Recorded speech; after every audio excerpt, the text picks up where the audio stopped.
সবাইকে আসসালামু আলাইকুম। আমি লাইভে আসার কারণ হচ্ছে আমি গত কয়েকদিন ধরেই লক্ষ্য করছি, আমি না শুধু আপনারা সবাই, যে এবি পার্টির একজন নেতা ব্যারিস্টার ফুয়াদ, তিনি কন্টিনিউয়াসলি বাংলাদেশ সেনাবাহিনী বা আর্মি নিয়ে বা সেনা অফিসার নিয়ে ধারাবাহিকভাবে উনি অসম্মান, অবমাননাকর এবং খুব আপত্তিকর কথা বলে যাচ্ছেন। প্রথমেই বলিনি, আমি ব্যারিস্টার ফুয়াদকে নিয়ে কোনো নেগেটিভ কথা বলবো না, কারণ আমি জানি নেগেটিভ যে কোনো কথা বললে তা খুব দ্রুত ভাইরাল হয় এবং সাধারণত নেটিজেনরা নেগেটিভ কথাটাকে খুব দ্রুত গ্রহণ করেন। আর আমি সেই পারিবারিক শিক্ষা পাইনি যে সোশ্যাল মিডিয়াতে এসে আমি কাউকে নিয়ে নেগেটিভ কথাগুলো বলবো। মোটেও সেটা আমি করতে যাচ্ছি না, কারণ আমি মনে করি সম্মান অর্জন করতে হলে আপনার অন্যকে সম্মান করতে হবে। অন্য কাউকে অসম্মান করে সম্মান অর্জন করা যায় না।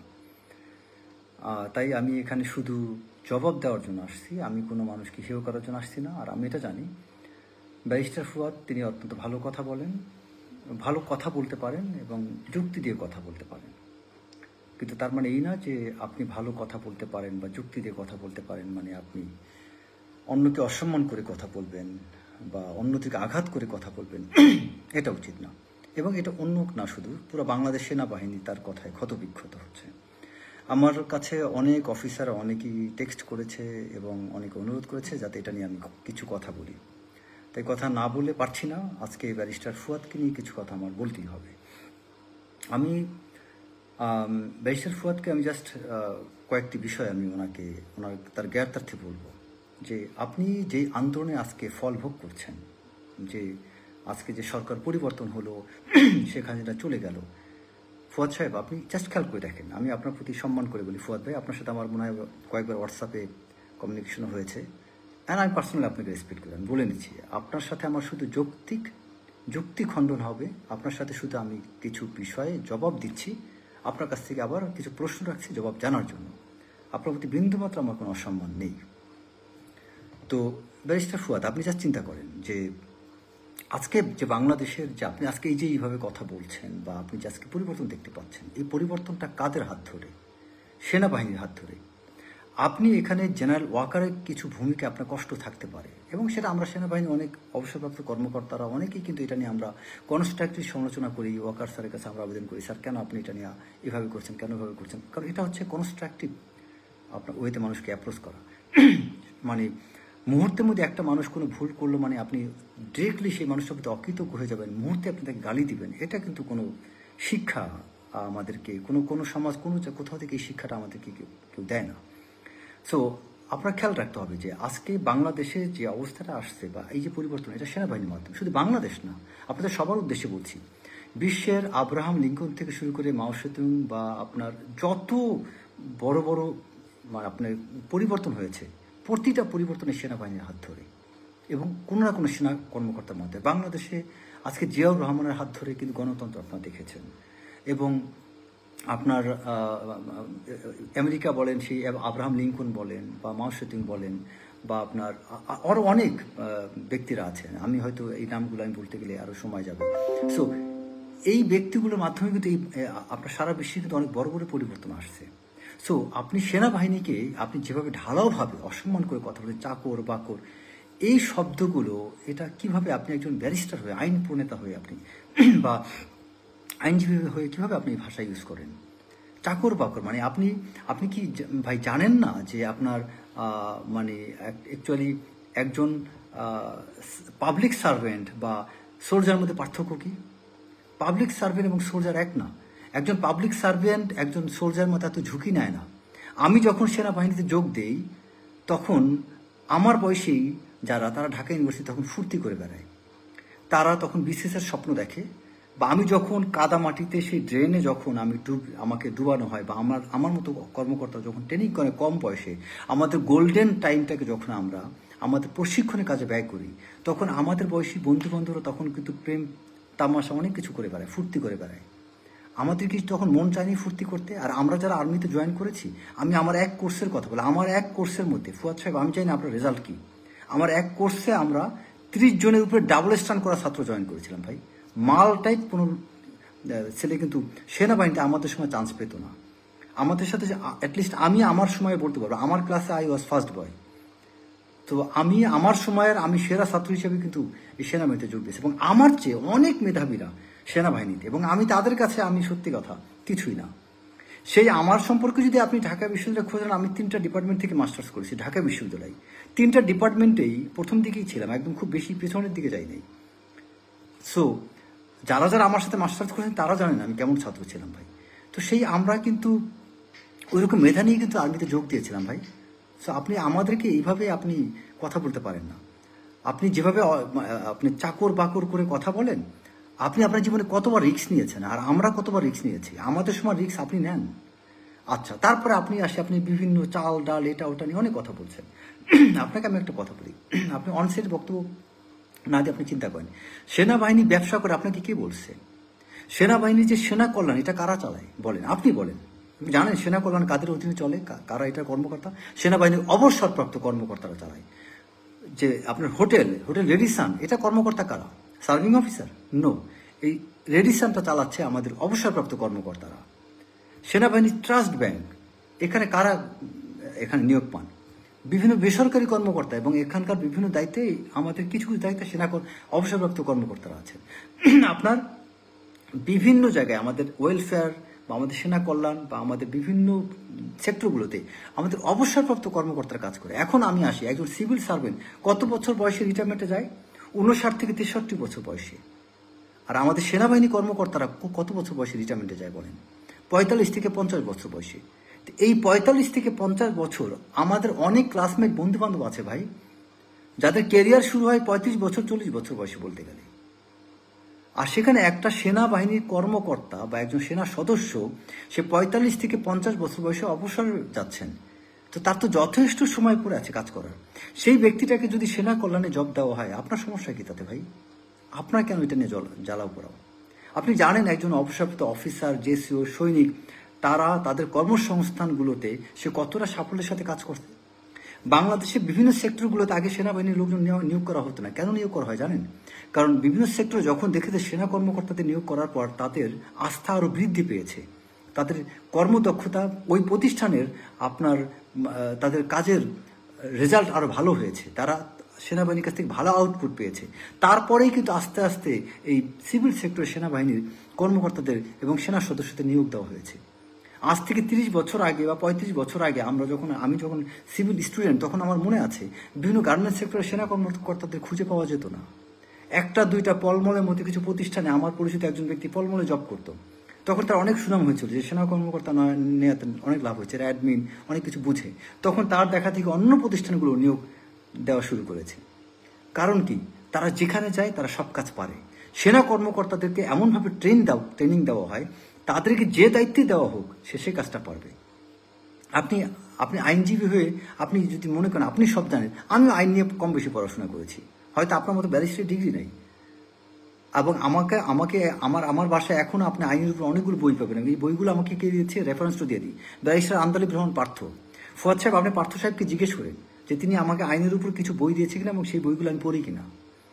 ভাই, অহংকার দাম্ভিকতা করা ঠিক না। অহংকার হচ্ছে খোদা তালার চাদর, এটা নিয়ে বেশি টানাটানি করবেন না। আপনি যে সেক্টরে আছেন ঠিক আছে, ভালো কথা বলেন, ভালো কথা কাজ করে যান, কিন্তু আপনি সেনাবাহিনীকে নিয়ে এত তীর্যক মন্তব্য কেন করেন? আপনি সেনাবাহিনী সম্পর্কে কতটুকু আপনার জ্ঞান আছে?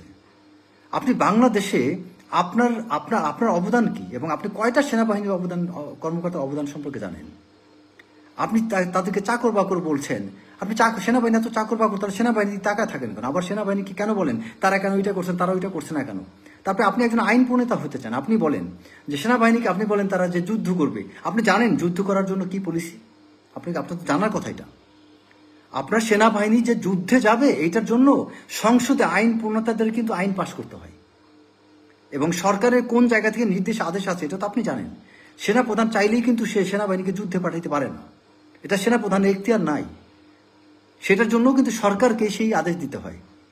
সেনাবাহিনী তাহলে কিসের আলোকে আপনার যুদ্ধ করতে যাবে? দেশে এখন যুদ্ধ না, এখন সেনাবাহিনী করবে কি? আপনাকে এইড টু সিভিল পাওয়ার শব্দটা কি? সিভিল অ্যাডমিনিস্ট্রেশনকে সেনাবাহিনী এইড করবে, সহযোগিতা করবে। সেখানে আপনার এইড টু সিভিল পাওয়ার আমি যদি চুপ থাকি, আমাকে ডিসি যা বলবে আমি তাই করব, এর বাইরে কিন্তু আপনি অনেক কিছু আমাকে করাইতে পারেন না। সিভিল অ্যাডমিনিস্ট্রেশন আমার কাছে সাহায্য চাইবে, আমি সহযোগিতা করব, কিন্তু তার বাইরে যে এই 5 আগস্ট সেনাবাহিনী আপনাকে হেল্প করেছে বিধায় আজকে আপনি কথা বলতে পারতেছেন। তখন কেন সেনাবাহিনী এই সুবিধা আপনি সেনাবাহিনীর কাছে নিয়েছেন? তখন তো বলতে পারেন নাই আপনার 5 আগস্ট আপনারা কেন এটা করতেছেন, বলেন। তখন আপনার জবাব আসে নাই কেন? যখন ক্যান্টনমেন্ট থেকে সেনাপ্রধান জেনারেল ওয়াকারুজ্জামান, যখন মির্জা ফখরুল ইসলাম আলমগীর আপনাদের মতো বিভিন্ন নেতাদের নিয়ে বঙ্গভবনে যান, তখন আপনারা পারছিলেন বঙ্গভবনে যেতে? তখন এই সেনাপ্রধানকে সবকিছু অর্গানাইজ করতে হয়েছে। আমি ওই সময় সাক্ষী। আমি নিজে 5 আগস্টের আগে জেনারেল ফজলে আকবর, জিজ্ঞেস করেন তাকে, আপনি তো রাজনীতি করেন যেহেতু, জেনারেল ফজলে আকবরের সাথে আমার তখন অন টু অন কথা হয়, এবং উনি যখন সেনাপ্রধানের কাছে যান, এই সেনাপ্রধানের সাথে এই কমিউনিকেশনটা আমি করে দিয়েছিলাম। অবিশ্বাস করলে জেনারেল ফজলে আকবরকে জিজ্ঞেস করবেন। আমার মতো মেজর রেজা এই 3 আগস্ট 4 আগস্ট আমি মেজর রেজা জেনারেল ফজলে আকবরকে অনুরোধ করেছিলাম, স্যার আপনি সেনাপ্রধানের সাথে কথা বলেন, যোগাযোগ করেন, এই পলিটিশিয়ানটা অনেক কিছু করতে পারবে না। আমি মেজর রেজা বলেছিলাম, আমি রিপিট করে বলছি, 3 আগস্ট 4 আগস্ট আমার মোবাইলে এখনো প্রমাণ আছে। এবং এই জেনারেল ফজলে আকবর বিএনপির যিনি চেয়ারপারসনের অ্যাডভাইজার, তাকে জিজ্ঞেস করবেন আপনার সাথে 3 আগস্ট 4 আগস্ট মেজর রেজার কি কথা হয়েছিল।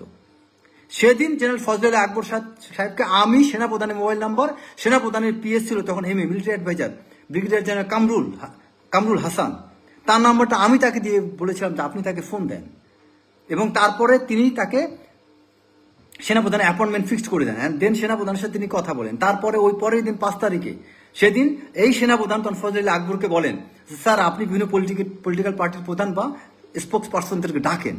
তখন এই ফজলে আকবর মির্জা ফখরুল ইসলাম আলমগীরকে খবর দেন। জোনায়েদ সাকি, তাকে আমি নিজে ফোন করে ডেকেছিলাম, জিজ্ঞেস করেন তাকে, আপনি না রাজনীতি করেন, জোনায়েদ সাকি জিজ্ঞেস করেন যে আপনার ওয়াইফকে এবং আপনাকে মেজর রেজা সাহেবকে খবর দিয়েছিল। আজকে বাধ্য হচ্ছি এত কথাই গোপন কনফিডেন্সিয়াল কথাগুলো বলতে। তখন আপনারা কোথায় ছিলেন? আমি মেজর রেজা যা করেছি 5 তারিখে, 3 তারিখে, 2 তারিখে, 16 তারিখে, 17 তারিখে, 18 তারিখে, আপনি ফুয়াত্তা করেন। আমি মাঠে ছিলাম, ঢাকা ইউনিভার্সিটির মাঠে ছিলাম, আপনি বক্তব্য দিয়েছেন, ভাইরাল হয়েছেন। আর আমি মাঠে ছিলাম সেদিন। আমার বাসার নিচে লেফটেন্যান্ট কর্নেল সরার ডিজিপাই পাঠিয়েছিল আমাকে ধরে নিয়ে যাওয়ার জন্য, এটা প্রমাণ আছে।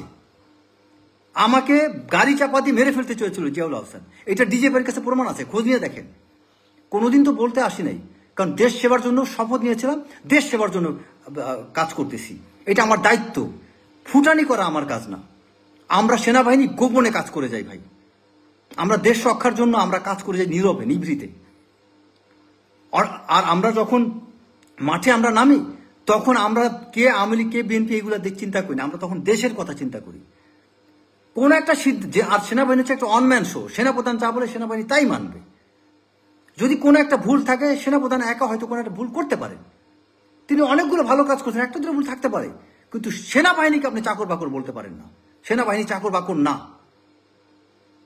আপনি যেই তুচ্ছাত্মক শব্দ ব্যবহার করছেন সেনাবাহিনী সম্পর্কে, এটা খুবই আপত্তিকর, খুবই আপত্তিকর। ফুয়াদ সাহেব, আপনি এইভাবে আমাদেরকে আপনি আহত করে কথা বলতে পারেন না। আপনি তো ধর্ম পালন করেন, আমি যতদূর জানি আপনি ধার্মিক মানুষ, তাহলে এইভাবে একটা বাহিনীকে নিয়ে এইভাবে তুচ্ছাত্মকভাবে কথা বলবেন কেন? আপনি সেনাবাহিনীর আজকে প্রত্যেকটা সেনা সদস্য যে পরিমাণে কষ্ট করছে আমি জানি। আমি 4-5টা ব্যাটালিয়নে চাকরি করেছি, আমার ব্যাটালিয়নের সৈনিকদেরকে আমি দেখেছি কি কষ্ট করেছে। 5 তারিখে, 6 তারিখে, 7 তারিখে উত্তরা, মোহাম্মদপুর, মিরপুর, ভাসানটেক অনেক মানুষ আমাকে ফেসবুকে আমাকে ফোন দিয়েছে, তাদের প্রত্যেককে রেসপন্স করেছি। আপনি কয়জনকে হেল্প করেছেন ভাই আপনার জীবনে? বক্তব্য দেন। আমি রেজা কতজনকে হেল্প করছি আপনি জানেন? এই 5 আগস্টের পরে কতজনকে উপকার করেছি জানেন না ভাই?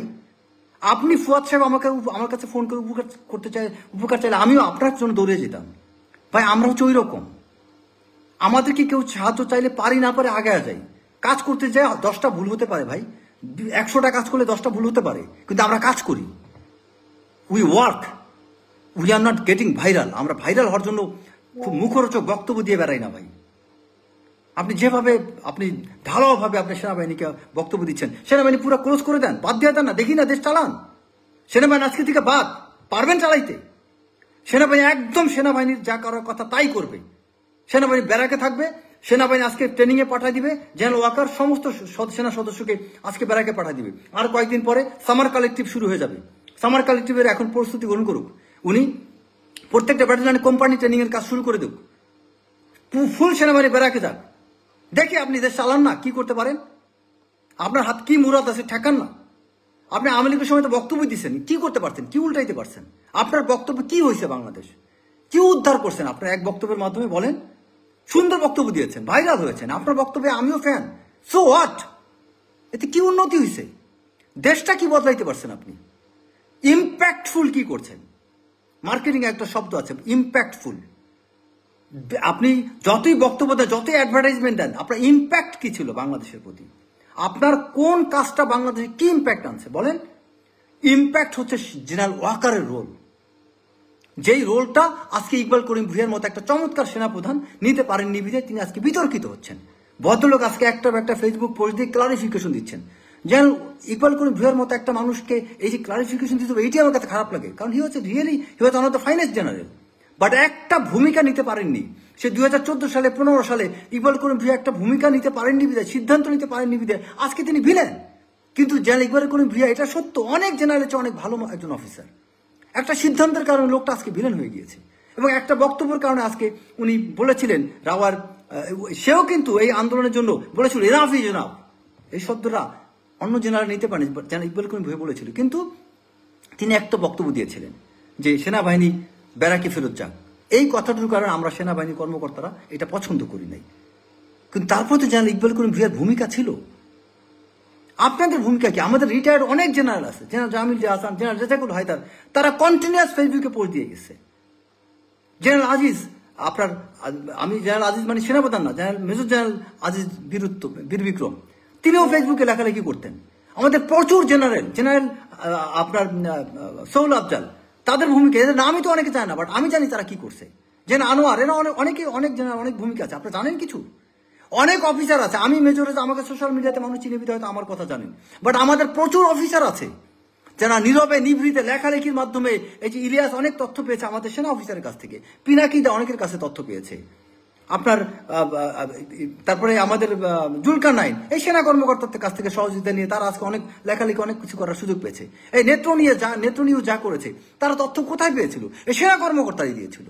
জুলকার নাইন যে কাজগুলো করেছে, যে all the prime ministers man, এটা সেনা কর্মকর্তার সহযোগিতা ছাড়া সম্ভব ছিল? আপনি বলেন। গুম নিয়ে বাংলাদেশে কোন সিভিল লোক পারছিল এটাকে এক্সপোজ করতে? It was military officer, general Hasin, military অফিসাররা এটাকে এক্সপোজ করেছিল।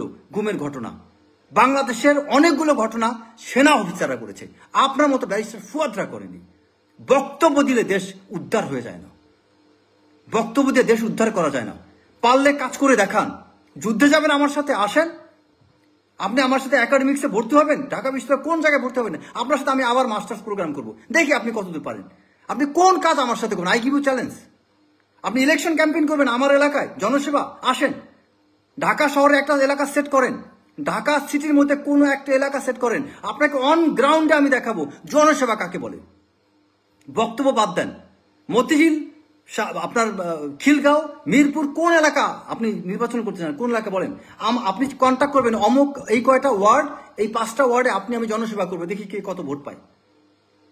আপনি বক্তব্য দিবেন আর আমি কাজ করব, দেখি। আপনি একটা জায়গা আমি চ্যালেঞ্জ দেন যে এই জায়গায় আপনি আমার চেয়ে বেশি কর্ম দেখাতে পারেন। আমি বলতে বোঝাচ্ছি আমার সেনা কর্মকর্তাদের। কয়টা সেনা কর্মকর্তাকে আপনি একাডেমিক্সে রিপিট করতে পারবেন? আপনি ব্যারিস্টার হিসেবে কয়টা মামলা দেখছেন আমি জানি না, বাট আমি সেনা কর্মকর্তা হিসেবে আমি কয়েকটা মামলায় আমি ডিফেন্ডিং অফিসার ছিলাম, যেটা আপনারা যেমন আপনার ওই যে আমাদের কোর্ট মার্শাল হয়, আমি নিজে ডিফেন্ডিং অফিসার ছিলাম, এবং কয়েক ডিফেন্সিভ অফিসার যে কয়টা ছিলাম তার মধ্যে অধিকাংশ কেস আমি জয়লাভ করছি। ডিফেন্ডিং অফিসার দায়িত্ব হচ্ছে একটা মানুষের বিরুদ্ধে যে কোর্ট মার্শাল হয় তখন তাকে সেভ করা, আর যিনি প্রসিকিউটর থাকেন তার দায়িত্ব হচ্ছে আর্মির পক্ষে তাকে ফাঁসানো। আমি প্রসিকিউটর হিসেবে কাজ করছি, ডিফেন্ডিং অফিসার হিসেবে কাজ করছি, কারণ আমরা মিলিটারি অফিসাররা manual of military law, MBML, এটা নিয়ে পড়াশোনা করা, আমরাও আইন কিছুটা জানি ভাই। প্রত্যেকটা সেনা কর্মকর্তাকে সব লাইনে ট্রেন করা হয়। আমরা ল নিয়েও পড়াশোনা করি, আমরা মার্কেটিং এর কাজও জানি। আপনি ক্যান্টিনের কথা বলবেন, প্রত্যেকটা বাংলাদেশ না ওয়ার্ল্ডের সমস্ত কান্ট্রিতে ক্যান্টিন থাকে। ক্যান্টিন মানে সেনা ক্যান্টনমেন্টের তাদের ব্যবহার্য জিনিসপত্রের জন্য, এটা বিজনেসের জন্য না। আর আপনি সেনা কল্যাণ যেটা দেখেন এটা রিটায়ার্ড অফিসাররা চালায়, না জেনে আর্মিকে নিয়ে কথা বলবেন না। হ্যাঁ, কিছু কিছু কাজ একটু বাড়াবাড়ি হতে পারে, সেটার জন্য তো আপনি ঢালাও ভাবে এটা করে, এবং সেই বাড়াবাড়িগুলো এই শেখ হাসিনার কারণে হয়েছে। শেখ হাসিনা ঢালাভাবে সেনাবাহিনীকে বিভিন্ন কাজে ইনগেজ করতে চেয়েছে, ভারত চেয়েছে, সেনাবাহিনীকে আজে বাজে জায়গায় ইংগেজ করতে, বাট আমরা সেনাবাহিনী নিজেরা তো এটা চাইনি। আজকে আপনারা অনেক কিছু করতে পারতেছেন, খোঁজ নিয়ে দেখেন সেনাবাহিনীর ভূমিকাটা কি ভাই। আজকে রাস্তাঘাট কোথায় সেনাবাহিনীর অবদান নেই বলেন? বড় বড় প্রজেক্টগুলো বাংলাদেশ সরকার কেন সেনাবাহিনীকে দেয়? সততার কারণে দেয়। একটা চুরি করলে ওটা নিয়ে খুব লাফালাফি করেন। আরেকটা কথা লাস্টে বলি, সেনা কর্মকর্তাদের করাপশন নিয়ে এত কথা কেন হয় জানেন? আমরা একজন সেনা কর্মকর্তা সৎ হলে আরেকজন অসততা সহ্য করতে পারি না, তাই আমাদের সেনা কর্মকর্তাদের খারাপ দিকটা খুব দ্রুত ফ্লাশ হয়ে যায়। আর যারা বেশ আপনার ওই আদার ডিপার্টমেন্টে যারা আছে, ব্যুরোক্র্যাটস, সিভিল অ্যাডমিনিস্ট্রেশনে, তারা অধিকাংশ করাপশনের সাথে জড়িত। তারা মনে করে আমি যদি ওর চুরি নিয়ে কথা বলি ও আমারটা বলে ফেলবে, এই জন্য সবাই মিউচুয়ালি চুপ থাকে। আর আমরা সেনা কর্মকর্তারা আমরা মিউচুয়ালি চুপ থাকি না। কারণ কি? আমি জিয়াউল আহসানকে নিয়ে কথা বলি কারণ আমি তার মতো অন্যায় করি নাই। আমি আরেকজন করাপ্টেড অফিসারকে নিয়ে কথা বলি কারণ আমি করাপ্টেড ছিলাম না। যদি আমি করাপশন করতাম আরেকজনকে নিয়ে আমি কথা বলতে পারতাম না ভাই। সো আমাদের ওই যে আমরা পরস্পর, আমরা ব্রিগেডিয়ার হাসান নাসির, তিনি একটা সৎ অফিসার ছিলেন, তাই হয়তো অনেক ক্ষোভ নিয়ে অনেক অন্য অফিসার কিনে উনি অনেক কথা বলেন। তার মানে কি সব অফিসারকে উনি খারাপ বলেন না। এইটা আমাদের গুড সাইন যে আমাদের একটা অফিসার বদমাশ থাকলে আমরা তার কথা বলি, কজ আমাদের ভিতরে ভালোর সংখ্যা অনেক বেশি। আর আপনাদের ভিতরে খারাপের সংখ্যা এত বেশি যে একটা খারাপ আরেকটাকে খারাপ বলতে পারে না। একটাকে খারাপ বললে ওই আরেকটাও তখন তারে খারাপ বলবে। সবাই খারাপ হওয়ার কারণে, সবাই বলতে মানে মেজরিটি, মোর দেন 90% করাপ্টেড থাকে, যে কারণে কেউ কাউকে দেখবেন খারাপ কথা বলে না। পুলিশ বলেন, ওই যে সিভিল অ্যাডমিনিস্ট্রেশন বলেন, কেউ কাউকে দেখবেন হাজার চুরি করলে কিছু বলে না। কারণ কি? তারা জানে আমি যে আরেকজনের কথা বলবো আমার তো পেছনে ময়লা আছে। বাট আমরা সেনা অফিসারের কথা বলি কারণ কি? আমাদের মেজরিটি অনেস্ট, আমাদের মেজরিটি দক্ষ। একটা সেনাবাহিনীতে একটা অফিসারকে কি পরিমাণে ট্রেনিং করতে হয়, একটা অফিসার মেজর র্যাঙ্ক পড়তে পড়তে যতগুলো প্রশিক্ষণ করা হয়, আপনার মতো 2-4টা ব্যারিস্টারি ডিগ্রি এতে হয়ে যায় ভাই। আমি এক জুনিয়র অফিসার কমান্ড স্টাফ করছি, যা পড়াশোনা করছি ওই পড়াশোনা এফোর্ট দিলে আপনার মতো 4টা ব্যারিস্টারি ডিগ্রি আমি অর্জন করতে পারতাম। আমাদের সাথে যারা ইউনিভার্সিটিতে ডিগ্রি পড়াশোনা করে তারা দেখেছে আমরা সেনা অফিসারের পড়াশোনায় কেমন। খুব ফুটায় না, খুব বেশি ফুটায় না। আপনি ব্যারিস্টারি করতে যাই ইংরেজিতে ফুটুস ফাটু শিখছেন বলতে পারেন, কিন্তু আমি আমার কথা বলতে পারি ক্লাস 9 থেকেই আমরা ইংরেজিতে পাকা।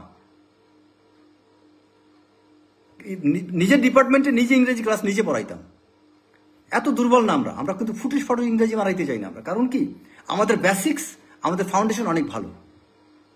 তো দয়া করে আপনার কাছে অনুরোধ করি, ঢালাওভাবে কথা বলা বন্ধ করেন। সেনাবাহিনী একটা জিনিস মনে রাখবেন, সেনাপ্রধান তার ভদ্রতা বশত তিনি চুপ থাকতে পারেন, কারণ তিনি হয়তো একটা দায়িত্বে আছেন, কিন্তু আমরা অনেক মানুষ আছি আমরা চুপ থাকবো না। আপনার এবি পার্টিরই অন্যতম একজন কর্মকর্তা কে জানেন? একজন সেনাবাহিনীর কর্মকর্তা, মেজর ওয়াহাব, তিনিও কিন্তু একজন সেনা কর্মকর্তা। আপনার পার্টিরই খুব সম্ভবত তিনি জেনারেল সেক্রেটারি বা কিছু একটা হবেন। তা আপনার পার্টিও কিন্তু সেনাবাহিনী ছাড়া গঠন করতে পারেন নাই, তাকে নিয়েছিলেন কেন? এত কিছু পারেন তাহলে আপনার পার্টিতে এবি পার্টির আপনার চেয়ে সিনিয়র দায়িত্বে সেনা কর্মকর্তা কেন? ওয়াই? কারণ আপনি তার নেসেসিটি ফিল করেছেন। সেনা কর্মকর্তারা ডিসিশন দ্রুত নিতে পারে, তারা মানুষের সাইকোলজি খুব দ্রুত বুঝে, তারা মানুষের প্রতি এমপ্যাথেটিক, তারা মানুষের প্রতি সিম্প্যাথেটিক, যে কারণে সেনা কর্মকর্তার রাজনীতিতে আরো বেশি সাফল্য পায়। আমি চ্যালেঞ্জ দিয়ে বলতে পারবো, এনি মিলিটারি অফিসার যদি সে ইনফ্যান্ট্রি অফিসার হয়ে থাকে তাহলে আরো বেশি। আমরা সেনা কর্মকর্তারা আমরা মানুষের আবেগ বুঝি, আমরা তাদের প্রতি এমপ্যাথেটিক, তাদের সাথে আমরা অনেক বেশি রিয়াক্টিভ, তাদের প্রতি আমরা অনেক বেশি প্রোঅ্যাক্টিভ। এই জন্য সেনা কর্মকর্তারা মানুষের আবেগ অতি বুঝে বলে তারা আরো রাজনীতির মাঠে আরো বেশি ভালো করতে পারে। I can give you challenge. আপনি যত বড় রাজনীতি নেতা নিয়ে আসেন, আমি তারেক রহমানকেই আমি চ্যালেঞ্জ দিয়ে বলবো, উনি ওনার দলের যে কোনো নেতার কনস্টিটিউশন উনি খালি আমাকে বলে দেব যে আমি তোমাকে নমিনেশন দেব, মাঠ আমার ওই এক কথায় মাঠ আমার তৈরি হয়ে যাবে। খালি তারেক রহমান দুইটা জিনিস বলবে যে হ্যাঁ আপনাকে নমিনেশন দেবো, আপনার এলাকায় কমিটিগুলো আপনার ইচ্ছা মতো করবো, যুব দল, ছাত্র দল, বিএনপি, খালি কয়েকটা কমিটি আমার কথা দিয়ে দেব, আমি ওই জায়গায় জনপ্রিয়তা চূড়ান্ত পর্যায়ে নিয়ে দেখা দিতে পারবো, গ্যারান্টি দিলাম। কারণ কি? এই সেনা কর্মকর্তারা আমরা সৈনিকদের সাথে ব্যারাকে তাদের সাথে চাকরি করেছি, আমরা ননির পুতুল না। কমিশন পেয়েই হুট করেই র্যাঙ্ক করেই ফান্ডাগান্ডা হয়ে যায়। কমিশন পাওয়ার পরে সৈনিক ব্যারাকে আমাদের রেজিমেন্টেশন করতে হয়, সৈনিকদের সাথে লাইফ কাটাইতে হয়। আমরা মানুষের সাইকোলজি বুঝি। আমরা ইনেট টু সিভিল পাওয়ারে কাজ করে প্রত্যেকটা কাজে সাফল্য পাই। কেন? কারণ কি আমরা ইজিলি মার্জ হইতে পারি। We have that capability, we have that caliber, we have that blessing from almighty Allah. কারণ আমরা আল্লাহর নামে শপথ নিয়ে আমরা সেনা কর্মকর্তা হই। সো একটা ধান দিয়া সব জাজ করতে চাইবেন না। এক সেনাপ্রধান, তাকে নিয়ে আপনার এত মাথা ব্যথা যে আপনি ঢালাভাবে সমস্ত সেনাবাহিনী সমস্ত কর্মকর্তা নিয়ে আপনি চাকর বাকর বলতেছেন। আপনি কি এমন জিনিস হয়ে গেছেন? এক খালি সোশ্যাল মিডিয়াতে ভাইরাল হয়ে আপনার এবি পার্টিতে যে কজন লোক হয় তার চেয়ে বেশি লোক ডিজে পার্টিতে হয়। আমি গ্যারান্টি দিয়ে বললাম, সোনারগাঁ হোটেল বৃহস্পতিবার দিন ডিজে পার্টি হয়, সেখানে এর চেয়ে বেশি লোক হয়। যান খোঁজ না দেখেন। এবি পার্টি নিয়ে আসছেন আপনি। আমার এলাকায় আসেন, দেখেন আপনার আমার এলাকাতে এবি পার্টির অস্তিত্বই নেই। বাংলাদেশে কয়টা জায়গায় আপনার পার্টি আছে বলেন? সোশ্যাল মিডিয়া ছাড়া আপনাকে কোথায় কোন জায়গায় কি আছে? আপনার সাথে আমি ওপেন, আপনি কোন টপিক নিয়ে আপনি একটা যে কোনো বইয়ের কোরআন শরীফের কোনো আয়াত তর্জমা করবেন, আপনার যদি ভালো করতে না পারি আমি ইসলাম ত্যাগ করব। কোরআনের এনি ভার্স আপনার চেয়ে যদি আমি ভালো তর্জমা করতে না পারি আমি ত্যাগ করবো ইসলাম। কারণ কি? কোন কনফিডেন্স থেকে বলে যান? অহংকার থেকে না ভাই, পড়াশোনা করছি, শুই না মুসলমান হই নাই। হিল ট্যাক্সি যখন ক্যাম্পে ছিলাম, অবসর সময়ে অপারেশন করে এসে বসে কোরআন শরীফে অর্থ পড়ার চেষ্টা করতাম, বিভিন্নভাবে রিসার্চ করার চেষ্টা করতাম, জানার চেষ্টা করতাম। কম বেশি আমরা প্রত্যেকটা অফিসার আমাদেরকে রেজিমেন্টেশন সময় থেকে সিনিয়ররা শিক্ষা দেয় বই পড়বা। যেখান থেকে যেখানে পোস্টিং হইতো 20-30টা 40টা বই সাথে নিয়ে ঘুরতাম রে ভাই। তামাশা করে জীবন কাটাই নেই, প্রেম কইরা ওই মেয়েদের সাথে ফান করে আমরা লাইফ করি নেই। আমাদের জীবন অনেক কষ্টে করা ভাই। আমরা প্রশিক্ষণের পাশাপাশি পড়াশোনা করছি, আমরা পরিশ্রম করে আমাদের এই অবস্থানে আসতে হয়। আর্মি চাকরি ছেড়ে তারপরেও অনেকগুলো সাবজেক্টে পড়াশোনা করছি। এটা আমি না, আমাদের সবাই করে। আমি যে কথাগুলো করছি বলছি ফার্স্ট পার্সন ইসে, এটা আসলে আমি সবার জন্য বলছি কথা। It's not only me, all the military officers. So please সীমার বাইরে আপনি কথা বলবেন না। আপনি যথেষ্ট সীমা লঙ্ঘন করেছেন। আপনার কথা জুলুম হচ্ছে সেনাবাহিনীর প্রতি, সেনা কর্মকর্তাদের প্রতি আপনি মারাত্মক রকম জুলুম করছেন। স্টপ অল দিস ননসেন্স, এগুলো বন্ধ করেন আপনি। আমি যদি সত্যি কথা এই মুহূর্তে, আমার যদি সত্যি কথা, আমি যে পুলিশ অফিসার হইতাম বা কোনো থানার দায়িত্বে থাকতাম, আপনাকে আমি অ্যারেস্ট করতাম।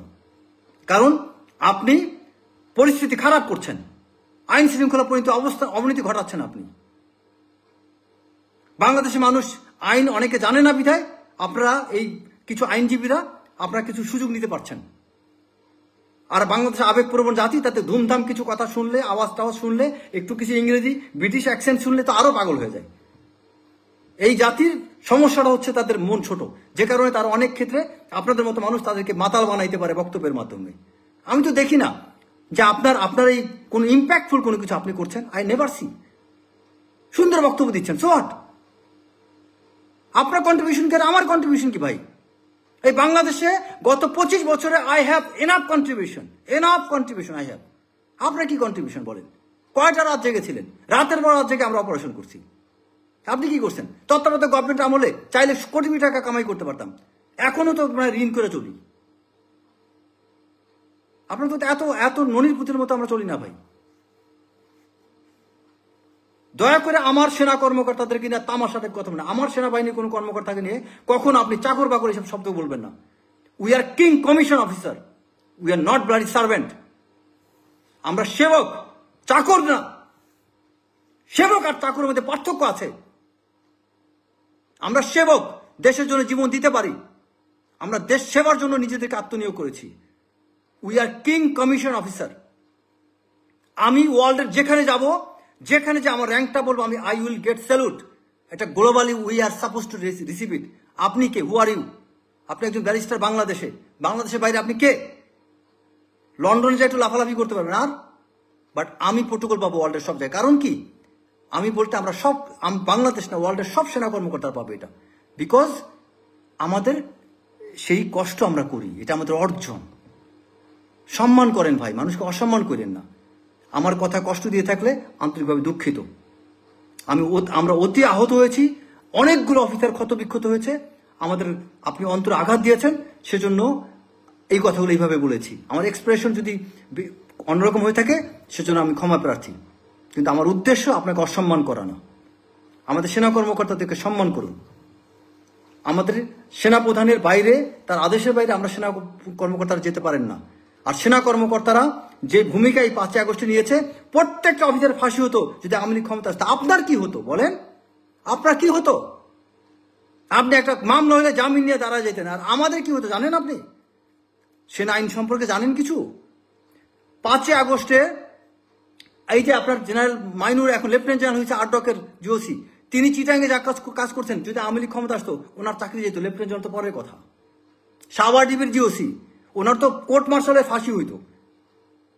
এরকম অনেক সেনা কর্মকর্তা আছে, তারা যে ভূমিকা রেখেছে 5ই আগস্টের দিন, খালি আওয়ামী লীগ টিকে যেত, দেখতেন কি হতো। আপনি ভাই মামলাটা হতো, একটা জামিন পেয়ে যাইতেন। আমাদের সেই অবস্থা হইতো না ভাই। গত 15টা বছর আমরা সেনা কর্মকর্তা কি দিয়ে পার করেছি এটা আমরা জানি ভাই। অন্তরের মধ্যে ভালোবাসা তাও রেখে দিয়েছি দেশের জন্য, বিগড়ে যায়নি। যেই দেশে সেনা কর্মকর্তাদেরকে জঙ্গি বানানো হয়, সেই দেশে সেনা কর্মকর্তাদের নিয়ে কথা বলতে লজ্জা করে না আপনাদের? যে দেশে সেনা কর্মকর্তাদেরকে জঙ্গি নাটক বানায় জঙ্গি বানানো হয়েছে আওয়ামী লীগের সময়, যে আওয়ামী লীগ সেনাবাহিনী মেরুদণ্ডটাকে তছনছ করে দেওয়ার জন্য এমন কোনো চেষ্টা নাই, করে নাই, তারপরে যে সেনাবাহিনী এতটুকু করতেছে ভাই, নফল নামাজ পড়েন, এটা শুকরিয়া। কি তারপরও সেনাবাহিনী এই অবস্থায়? আমাদের সেনাবাহিনী ধ্বংস করার পরিকল্পনা করা হয়েছিল, ধ্বংস হয়নি আলহামদুলিল্লাহ। এটা আল্লাহর রহমত ছিল, কারণ আমাদের অনেক সেনা কর্মকর্তা, দেশপ্রেমিক সেনা কর্মকর্তা আছে যাদের দোয়া আল্লাহ তাআলা কবুল করছে, যে কারণে আল্লাহ তাআলা সেনাবাহিনীকে ইন্ডিয়ার কাছে বিক্রি হইতে দেয়নি। সেনাবাহিনী গলে পচে যায়নি, পচে গলে শেষ হয়ে যাওয়ার কথা ছিল, সেনাবাহিনী পচে গলে যায়নি। এটি অনেক বেশি, এটি আমাদের ভাগ্যের বিষয়। সেনাবাহিনী এখন খুব ভালো অবস্থা না থাকুক, পচে যায়নি, এটাই ভাগ্যের বিষয়। কারণ শেখ হাসিনা তো এটাকে একটা পুরো ইন্ডিয়ান বাহিনী বানাতে চেয়েছিল, তাই তো হয় নাই ভাই। সেই সেনাবাহিনীর প্রতি এত এক্সপেকটেশন কেন রে ভাই? একটু এনকারেজ করেন, একটু এনকারেজ করেন। আর আপনি আপনার পলিটিক্যাল ভিশন নিয়ে ওইটার সাথে আপনি সেনাবাহিনীকে ব্যবহার করেন না। কারণ ইলেকশন না হইলে আপনার লাভ, আপনার ছোট ছোট দল যারা আছে না তাদের অনেক বেনিফিট। যারা পলিটিক্স বুঝে না তারা বুঝে না। আমি পলিটিক্যাল সায়েন্স নিয়ে পড়ছি, আমি বুঝি, কম বেশি পলিটিক্সের সাথে সম্পৃক্ত। So I understand what is your dream and what is the conspiracy behind your every speech and what is the strategical move or intent you have. I do understand that. আপনার এই strategic ইন্টেন্টটাকে একদিকে সফল করার জন্য আপনি আরেকটা দিকে ঢিল মাইরেন না। এটা হচ্ছে আপনার স্ট্র্যাটেজিক মুভ, উই আন্ডারস্ট্যান্ড। কারণ ইলেকশন না হইলে আপনাদের লাভ আছে, আপনার ছোট ছোট দলগুলো অনেক লাভ করতে পারবে। হ্যাঁ, আওয়ামী লীগ নিষিদ্ধ করার কথা বলতে পারেন, সেটা সেনাপ্রধানকে নিয়ে আপনারা বসেন, আলোচনা করেন, সেনাপ্রধানকে বলেন যে আওয়ামী লীগকে নিষিদ্ধ করেন, আওয়ামী লীগ নির্বাচন আসতে পারবে না। আলোচনার রাস্তা এখনো খোলা আছে, বহুদিন পরে আছে এখনো। কিন্তু আপনারা এরকম গালিগালাজ করবেন কেন? কি সব কথাবার্তা আপনি বাজে শব্দ স্ল্যাং ইউজ করতেছেন সেনাবাহিনীকে নিয়ে? সবাই ভালো থাকবেন, আসসালামু আলাইকুম। আমার আবেগটা বেশি প্রকাশ হয়ে গেলে এই জন্য দুঃখিত। আমি সত্যি কথা, আমি খুবই ক্ষুব্ধ ছিলাম। এক পর্যায়ে আমি নামাজ পড়ে, কোরআন শরীফ পড়ে নিজের ধৈর্যকে অনেকটা সামলানোর চেষ্টা করেছিলাম, বাট খুব খারাপ লাগছে। আমার ব্রাদার অফিসার, আমি জানি তারা কি কষ্ট করছে। সো আমার ভাইদেরকে নিয়ে আপনি এইভাবে কথা বলবেন, এটা তো মানবো না। ভালো থাকবেন, আসসালামু আলাইকুম।